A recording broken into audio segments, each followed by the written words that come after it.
going to present a nukkad play, a street play written by Lalit Singh and performed by Blue Feather Theatre Group artists under the 25th anniversary of Bharat Bharat Mahotsav, the International Theatre Festival of India, which is run by National School of Drama, New Delhi. One of the famous and most acting institute of India. So in a few minutes we are going to start it. Thank you so much for your patience.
अरे सुन ले चाचू, सुन ले दादू, नाटक बड़े कमाल का जादू जादू जादू जादू जादू जादू जादू। अरे जादू जादू जादू, हाँ जादू जादू जादू। अरे जादू जादू जादू जादू जादू जादू।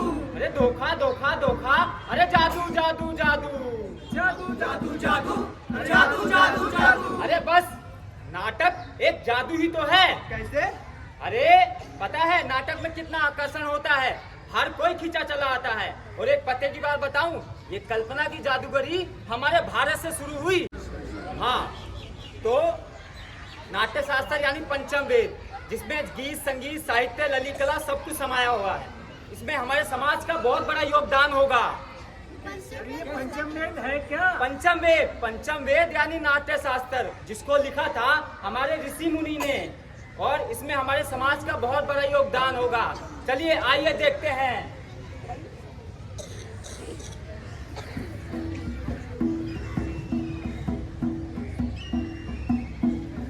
अरे अरे साक्षी, चलो चलो चलो चलो। 2 1 जा 2, 2 2 जा 4, 2 3 जा 6, 2 4 जा 8, 2 5 जा 10, 2 6 जा 12। अरे तुम कहाँ से आ गए? जाओ यहाँ से, हमारे साथ मत रहो, जाओ यहाँ से। हमें नहीं रहेगा तुम लोगों के साथ, जाओ।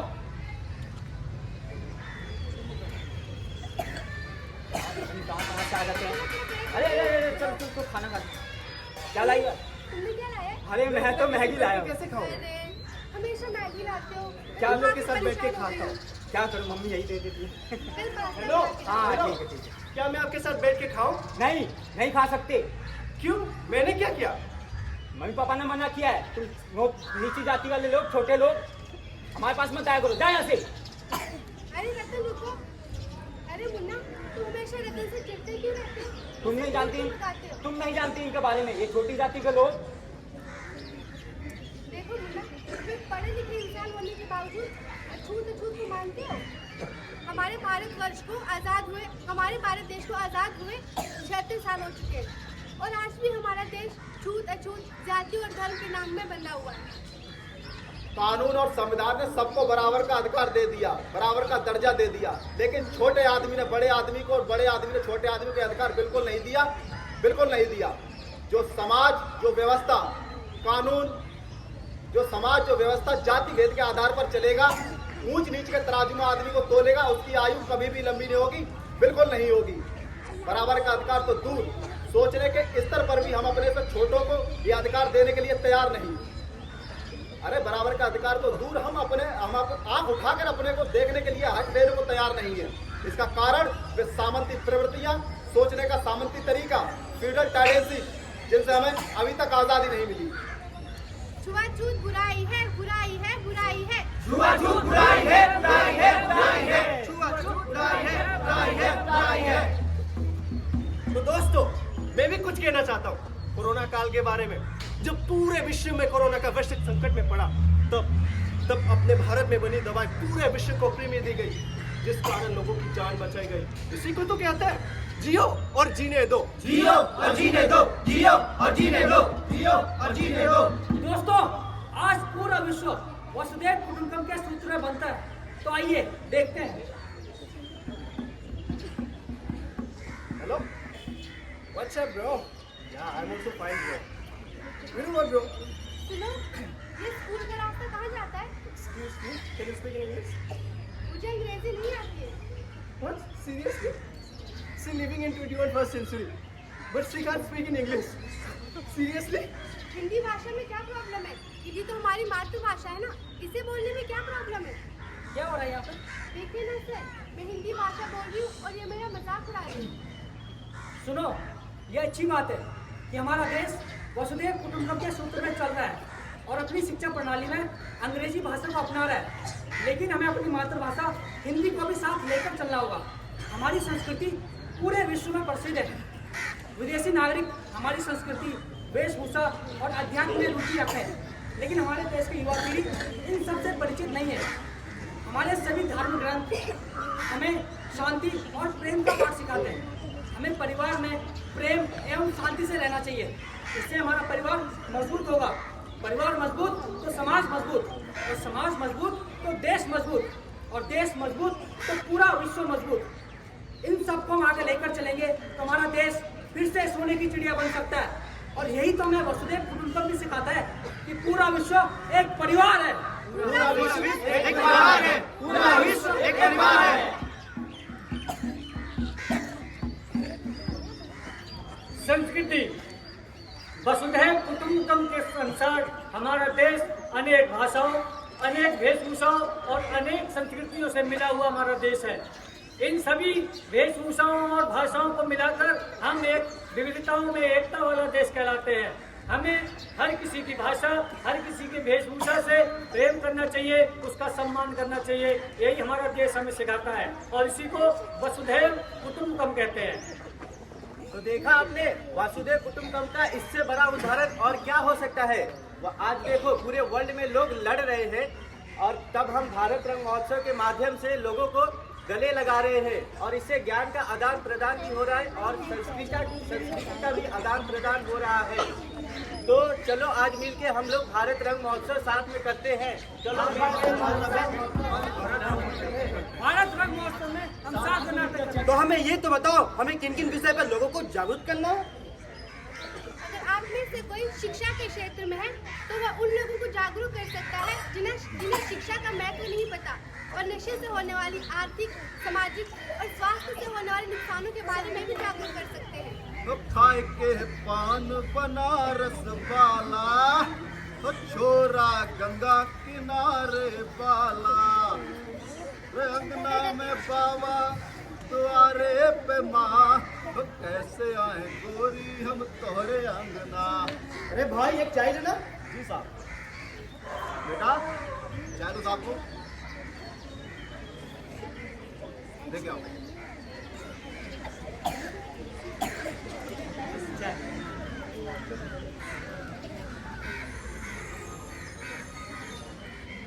अरे छोटू यहाँ ना। क्या हुआ? क्या करते हो? मैं तो दुकान पे काम करता हूँ। और पढ़ाई? पढ़ाई नहीं करता। क्यों? पढ़ाई करके बाबूजी कहते क्या करोगे, दुकान पे तो काम करना है बाद में। कहाँ है तुम्हारे पास? बाबूजी यही तो है। बुला दो। अरे बाबूजी आप कुछ कह रहे हैं? जी बाबूजी। अरे भाई अपने बेटे को पढ़ाते क्यों नहीं?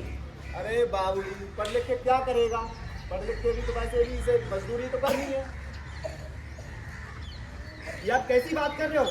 आज के समय में शिक्षित होना बहुत जरूरी हो गया है। आज हमारा देश शिक्षा के बदौलत कितना आगे निकल गया है। आज हमारा देश आईटी में पूरी दुनिया में 7वां स्थान पर है। आज हमारा देश चांद पर पहुंच गया है। आज हमारा देश सूर्य के ऊपर रिसर्च कर रहा है, सिर्फ और सिर्फ शिक्षा के बदौलत पर। अगर आप पढ़े लिखे हो तो इस दुनिया में कुछ भी कर सकते हो अपने शिक्षा के माध्यम से।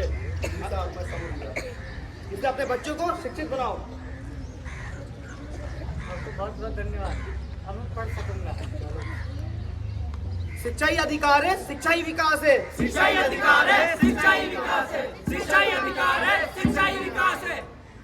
बेटा, मछली जल की रानी है। बेटा, क्या कर रहा है ये? मैं पढ़ रहा हूँ अभी। अब पढ़ाई छोड़, चल आजा मजदूरी में चलते हैं। मुझे नहीं जाना आपकी मैंने मछली। कहा ना, चलो उठो।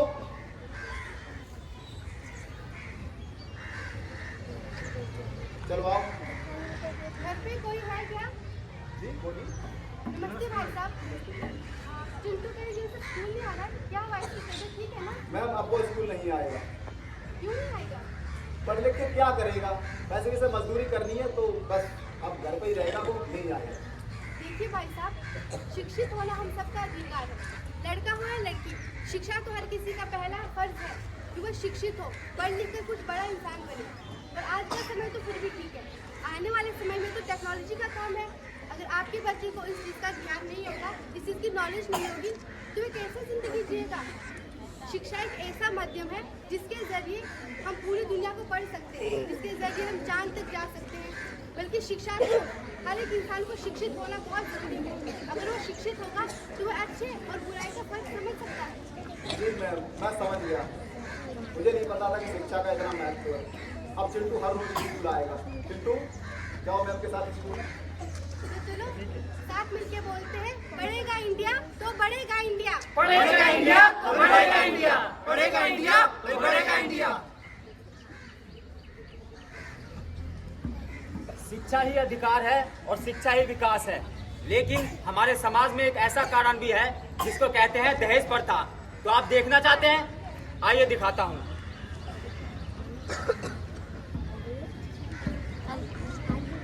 ओम मंगलम भगवान विष्णु मंगलम पुंडरीकाक्षांत मंगलाय तनोहरि। मेरे के लिए खड़े हो जाइए, चलिए। ओम मंगलम भगवान विष्णु मंगलम पुंडरीकाक्षांत मंगलम तनोहरि। विवाह संपन्न हुआ।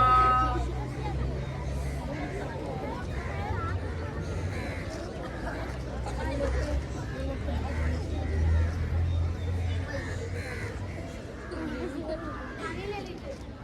नहीं पीना पानी। अरे ऐसे क्यों किया? ऐसे क्यों किया? पता नहीं, सुबह सुबह अपने चेहरे लेके क्यों मेरे सामने आ जाती हो। दूर हो जाओ मेरी नजर से।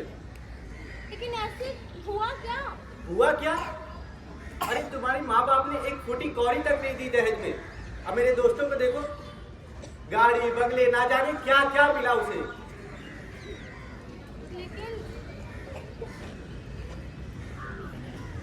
लेकिन कुछ नहीं, चुपचाप यहाँ से जाओ।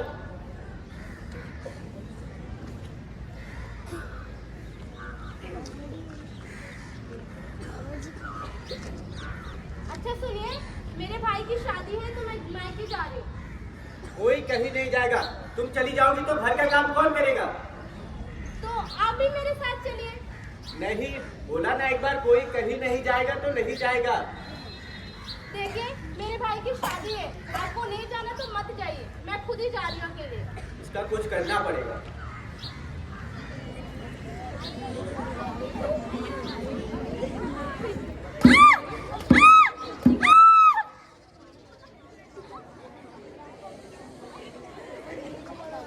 देखा आपने दहेज से होने वाले कारण। 1968 में इसके लिए धारा भी बनी और सबसे ज्यादा हद तब हो गई जब 2007 और 2011 तक इसके आंकड़े और ज्यादा हुए और ब्यूरो के हिसाब से सबसे ज्यादा केसेस देखे गए 2000 सन में। कम से कम 7000 केसेस देखे गए। तो हमें इस दहेज प्रथा को हटाना होगा, क्योंकि दहेज प्रथा दूषण है, दूषण है, दूषण है। दहेज प्रथा एक दूषण है, दूषण है, दूषण है। दहेज प्रथा एक दूषण है, दूषण है, दूषण है। दहेज प्रथा एक दूषण है, दूषण है, दूषण है। नाटक बहुत ही कमाल का माध्यम है जिससे हम समाज को बहुत ही मनोरंजक तरीके से ज्ञान दे सकते हैं और उसी ज्ञान के माध्यम से हमारा देश विकसित भारत बनेगा। वसुधैव कुटुंबकम का भारत का जो सपना है उसे साकार करेंगे और जिससे हम न केवल बल्कि विकसित राष्ट्र बनेंगे बल्कि फिर से विश्व गुरु भी बनेंगे। राष्ट्रीय नाट्य विद्यालय के द्वारा भारत रंग महोत्सव के तहत आइए हम अपनी संस्कृति को जानेंगे, अपनी कला को जानेंगे, अपनी अच्छाइयों को जानेंगे, तभी हमारा विश्व गुरु बनेगा। आइए हम सब शपथ लेते हैं। जय हो वासुदेव कुटुंबकम। जय हो वासुदेव कुटुंबकम। जय हो वासुदेव कुटुंबकम। वंदे भारत वंदे भारत वंदे भारत वंदे भारत वंदे भारत वंदे भारत।